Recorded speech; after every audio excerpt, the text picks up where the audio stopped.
प्रिय छात्रों, मैंने पिछली वीडियो में आपको वाराणसी पाठ पढ़ाया था। आज वाराणसी पाठ के पार्ट 2 में मैं आपको इस पाठ के प्रश्नोत्तरों को पढ़ाऊंगा। इस पाठ में वैसे तो बहुत प्रश्न दिए गए हैं, लेकिन कुछ महत्वपूर्ण प्रश्न मैं आपको कराऊंगा। इन प्रश्नों में पहला प्रश्न दिया गया है, वाराणसी नगरी कस्य नद्या कूले स्थिता। वाराणसी नगरी कस्य माने किस, नद्या माने नदी, कूले स्थिता यानी वाराणसी जो है किस नदी के किनारे स्थित है। तो प्रिय छात्रों, आप इसको जो आंसर लिखेंगे तो कस्या की जगह पर गंगा नद्या लिख देंगे तो आपका आंसर कंप्लीट हो जाएगा। आप लिख देंगे वाराणसी गंगा नद्या कूले स्थिता। वाराणसी जो है गंगा नदी के कूले माने किनारे स्थित है। दूसरा प्रश्न दिया गया है, के सुदूरभ्या, के माने कौन, सुदूरभ्य माने दूर दूर से, अत्र माने यहाँ, आयंत माने आते हैं। कौन दूर दूर से आते हैं? तो आप आंसर में लिखें अगणिता पर्यटका सुदूरभ्या अत्र आयन्ते। अगणिता माने अनगिनत, पर्यटक माने पर्यटक, सुदूरभ्या माने दूर दूर से, यत्र माने यहाँ, आयंत माने आते हैं। अगला प्रश्न दिया गया है, कस्या शोभा अवलोक। कस्या माने किसकी, शोभा माने शोभा को, अवलोक माने देखकर। किसकी शोभा को देखकर? विदेशिका पर्यटका वाराणसी बहुप्रशंसित। किसकी शोभा को देख करके विदेशी पर्यटक वाराणसी की बहुत प्रशंसा करते हैं।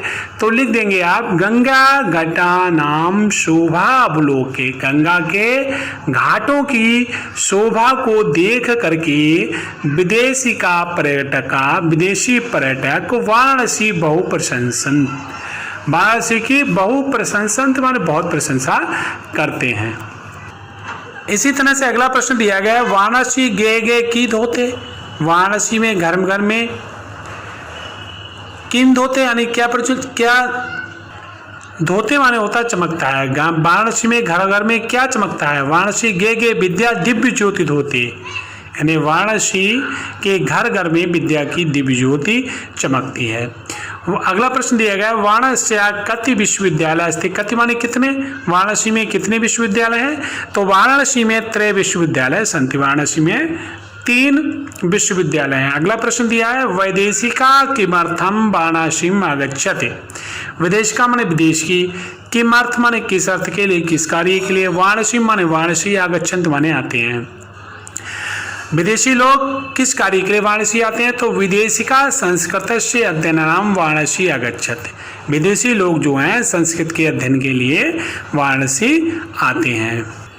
अगला प्रश्न दिया है, वाराणसी कस्य केंद्र स्थलम अस्ति। वाराणसी किसका केंद्र स्थल है? तो वाराणसी भारतीय संस्कृत भाषा से केंद्र स्थलम अस्ति। तो कहने का तात्पर्य यह है कि वाराणसी भारतीय संस्कृत भाषा का केंद्र स्थल है। अगला प्रश्न दिया है, वाराणसी किमर्थम प्रसिद्ध। वाराणसी किमर्थम प्रसिद्ध, क्यों प्रसिद्ध है? तो वाराणसी विद्या दर्शन साहित्य धर्म कला शिल्पार्थ प्रसिद्धा अस्ति। तो वाराणसी जो है, वाराणसी विद्या दर्शन साहित्य धर्म कला और साहित्य के लिए प्रसिद्ध है। कुत्र मरणम मंगलम भवति। कुत्र माने कहाँ, मरणम माने मरना, मंगलकारी समझा जाता है। तो वाराणसी मरणम मंगलम भवति। वाराणसी में मरना मंगलकारी होता है। काशी नगरी केन मीते। तो काशी नगरी केनापि नामीते, काशी नगरी की किसी से तुलना नहीं की जा सकती है। तो प्रिय छात्रों, मैंने आपको इस वाराणसी पाठ में कुछ महत्वपूर्ण प्रश्नों को समझाया है। आपसे आशा करूंगा आपको ये प्रश्न समझ में आए होंगे। आपसे यही आशा करूंगा कि मेरे इस चैनल को आप लाइक सब्सक्राइब करें और अपने मित्रों को, सहपाठियों को ये शेयर करें, जिससे ज़्यादा से ज़्यादा छात्रों का भला हो सके। धन्यवाद।